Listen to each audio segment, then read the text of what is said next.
दोस्तों नमस्कार। अभी एक बड़ी खबर आ रही है कि प्रधानमंत्री नरेंद्र मोदी एससी एसटी कोटे के भीतर कोटा लागू करने से मुकर गए हैं। क्या 21 तारीख को होने जा रहे भारत बंद और आंदोलन की वजह से नरेंद्र मोदी डर गए हैं? क्या नरेंद्र मोदी ने सुप्रीम कोर्ट के आए फैसले को सरकार द्वारा लागू किए जाने से पहले ही हाथ खींच लिया है? ये सवाल इसलिए मैं पूछ रहा हूं क्योंकि इस फैसले के बाद जो चीजें होनी चाहिए थी सरकार के द्वारा, वो वास्तव में डिवाइड एंड रूल था। विभाजन करो और उसके बाद राज करो। लेकिन मैं अपने पहले के वक्तव्यों में भी और ट्विटर पर भी इस बात को लिखता रहा हूं, कहता रहा हूं कि वर्गीकरण का जो फैसला है नीतिगत रूप से वो दुरुस्त है और इसका समर्थन किया जाना चाहिए। लेकिन चूंकि नियत ये नहीं लगती है, नियत जो पीछे छूट गया समाज है उसको आगे लाने की नहीं है, उसके सशक्तिकरण की नहीं है, बल्कि दलितों और आदिवासियों के भीतर एक बड़ी खाई पैदा करके उन्हें लड़ाने की है। असली साजिश ये थी। लेकिन रामदास अठावले हो, चिराग पासवान हो, यानी जो एनडीए के सहयोगी जो दलित लीडर्स थे, और राजस्थान में खास करके मीणा समाज, वो जिस तरह से विरोध करने लगा था उससे भारतीय जनता पार्टी की चूलें हिली हुई थी। लेकिन क्या वास्तव में ऐसा है? क्योंकि इस फैसले के बाद जो सूत्रों के हवाले से खबर लाई गई है, ये खबर क्या इसी रूप में है जिस रूप में दिख रही है? हमारा काम है खबर की तह तक जाना और उसका फिर सांगोपांग रूप से विश्लेषण करना। बीजेपी को इन दोनों में ही फायदा है। अगर वो लागू करते, बल्कि मैं ये कहूं कि नहीं लागू करने में ज्यादा फायदा है। जरा इसको ध्यान से समझिएगा जो बात मैं कह रहा हूं। ये फैसला अगर लागू हो जाता तो भारतीय जनता पार्टी को कम फायदा होता, लेकिन अब नहीं लागू करने की बात हो रही है तो इससे ज्यादा फायदा होने जा रहा है। ये बात मैं इसलिए कह रहा हूं क्योंकि राजनीति में जो दिखता है वही होता नहीं है। असल में जो होता है वो दिखता नहीं है। अगर वर्गीकरण को सरकार लागू करती तो जो दलितों की थोड़ी पावरफुल आप कह लें, हालांकि बनस्पत वो बहुत कमजोर है, चाहे उसमें उत्तर प्रदेश में जाटव हो, बिहार में पासवान हो, या साउथ इंडिया में आपका माला हो, ये जो जातियां हैं ये दलितों के भीतर पावरफुल आपको दिखाई पड़ती हैं। लेकिन असल में वो इतनी पावरफुल नहीं है कि जिनको आप इस देश के सवर्ण तबके के बराबर रख सके, या जो अपर ओबीसी है उसके बराबर रख सके, ये संभावना नहीं है। उसमें से कुछ लोग हैं जिनको आप गिन सकते हैं उंगलियों पर, मुट्ठी भर भी हम नहीं कह सकते, उंगलियों पर गिने जाने वाले लोग हैं जो उस पोजीशन में आ गए हैं। लेकिन इस देश की सच्चाई ये है कि भले ही राष्ट्रपति क्यों ना बन गया हो, मंदिर में दाखिल होने की उसकी हैसियत नहीं है। मैं सीधे नाम ले रहा हूं रामनाथ कोविंद का। दो मंदिरों में उन्हें जाने की अनुमति नहीं मिली थी बतौर राष्ट्रपति, जो देश का प्रधान है। आप समझ सकते हैं कि ये जो पुरोहितवाद है वो कितना मजबूत है, कितना खतरनाक है इस पूरी व्यवस्था के लिए। तो जो आरक्षण का आधार है सोशल और एजुकेशनल बैकवर्डनेस,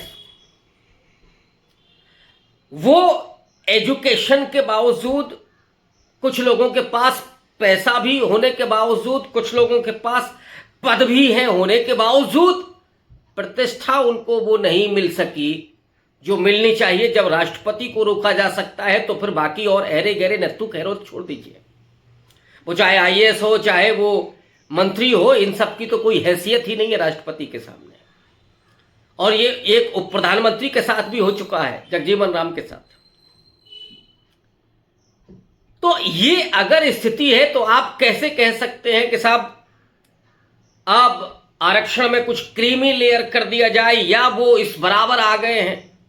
हाँ, ये जरूर है कि वो अपने बच्चों को अच्छे स्कूलों में पढ़ा सकते हैं, अच्छी एजुकेशन दे सकते हैं, लेकिन जो असली कारण है इसका, या पहला कारण है, दो है, दो में से जो पहला कारण है सोशल बैकवर्डनेस, वो अभी भी बदस्तूर जारी है। और इसलिए हाँ, उसमें थोड़ा फर्क आया है, लेकिन आप प्रमोशन में आरक्षण अभी नहीं हुआ, आरक्षण का जो कोटा है वो पूरी तरीके से भरा नहीं गया, बहुत कम है।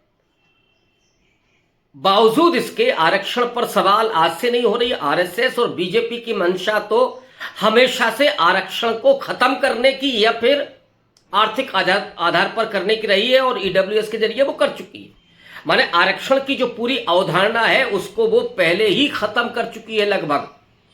और ये जो वर्गीकरण की कोशिश है वो भी आरक्षण की अवधारणा को सोशल बैकवर्डनेस की जगह पर आर्थिक पिछड़ेपन के आधार पर ले जाना, यह असली खेल था। इसलिए मैं इस बात का विरोध कर रहा था कि ये वर्गीकरण नीतिगत रूप से ठीक है, लेकिन साजिश इसमें बड़ी गहरी है कि आप आर्थिक आधार पर लेकर जाएं, आगे चल करके उसको खत्म कर दें, जो सीटें आए उनको एनएफएस कर दें। ये सारा खेल इसके भीतर निहित था।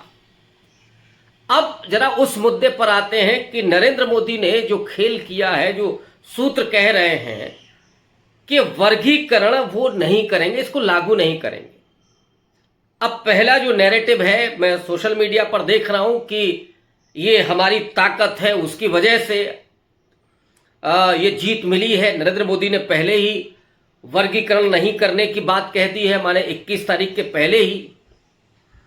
अभी तो बीएसपी के अलावा चंद्रशेखर ने भी ऐलान नहीं किया था, वो रोज जांच रहे थे कि इससे लाभ होगा कि हानि होगी, हालांकि वो वर्गीकरण के खिलाफ सीधे तौर पर दिख रहे। और उनका एक बयान जो थोड़ा सा आपको अतार्किक लगेगा, उनका ये कहना है कि साहब जो एससी में कमजोर जातियां हैं उनको अतिरिक्त 5% आप दे दीजिए। ये भी आरक्षण की अवधारणा के साथ नहीं फिट बैठता, क्योंकि एससी एसटी का जो आरक्षण है वो जाति की संख्या के आधार पर है। 15% एससी को है, 7.5% एसटी को है।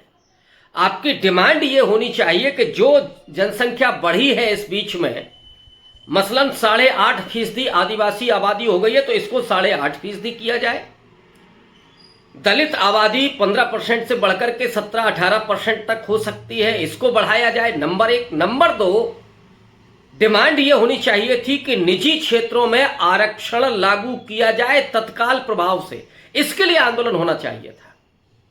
मुझे तो आश्चर्य इस बात का भी है कि वर्गीकरण के खिलाफ जिस तरह से मायावती ने बागडोर संभाली और बहुत सारे लोग विरोध कर रहे थे, आश्चर्य इस बात का है कि जब ईडब्ल्यूएस लागू हुआ तो इसी बीएसपी ने, इसी समाजवादी पार्टी ने, माने एक आरजेडी को आप छोड़ दें तो सारी पार्टियों ने मेज थपथपा करके ईडब्ल्यूएस का समर्थन किया था।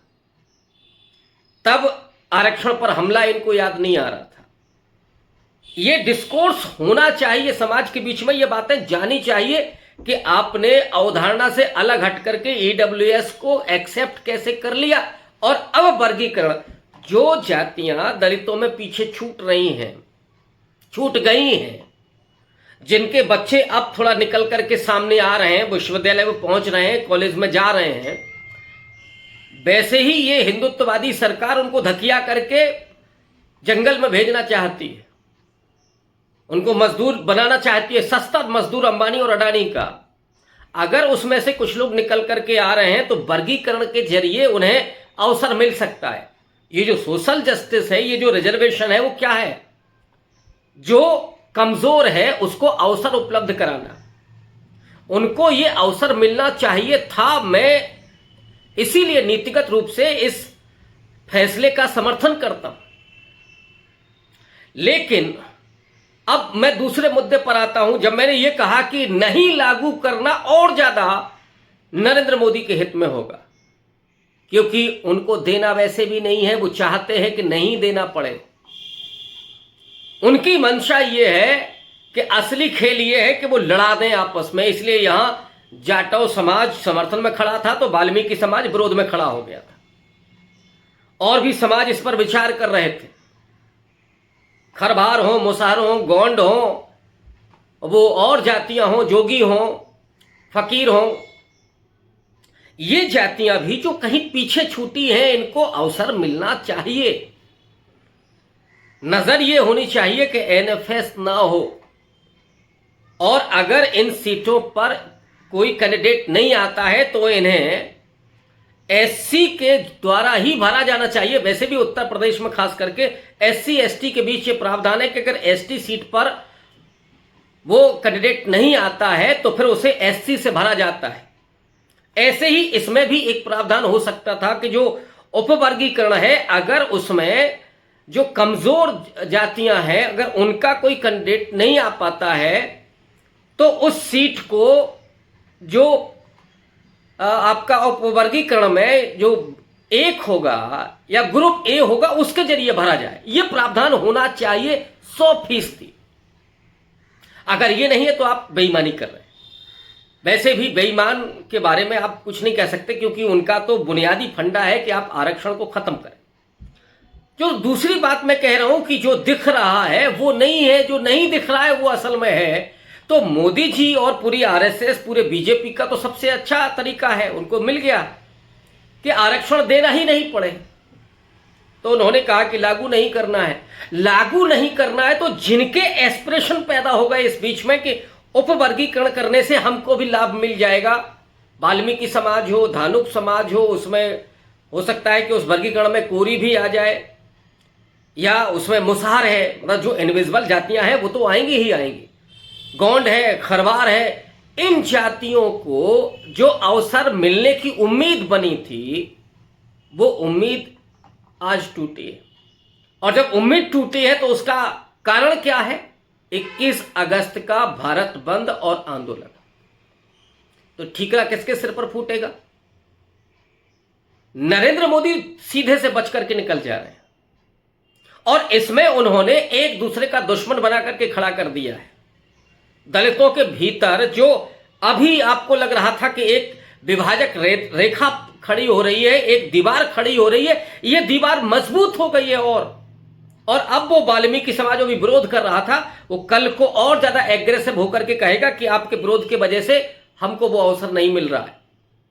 वो मोदी जी को उसके लिए जिम्मेदार नहीं मानेगा। फिर आप उसे अगर ये कहेंगे कि ये मोदी भक्त है वगैरह वगैरह, वो ठीक नहीं है, क्योंकि अवसर पाने का अधिकार तो उसे भी है। आप इसको गलत कहें, सही कहें, नो प्रॉब्लम। फिर तो आप उसी तरह के तर्क दे रहे हैं जो तर्क बीजेपी और आरएसएस के जो भक्त मंडली है वो तर्क देती है। तो मैं समझता हूं कि ये नरेंद्र मोदी सरकार ने एक बड़ी खाई और बहुत कहे कि मजबूत खाई पैदा कर दी इसके जरिए। नहीं लागू करने का ऐलान करके, अभी ऐलान तो नहीं हुआ है, लेकिन ये जो अभी सूत्रों के हवाले से बात आई है, ये ज्यादा गंभीर मामला है, इस पर विचार करने की जरूरत है। आपको शुक्रिया।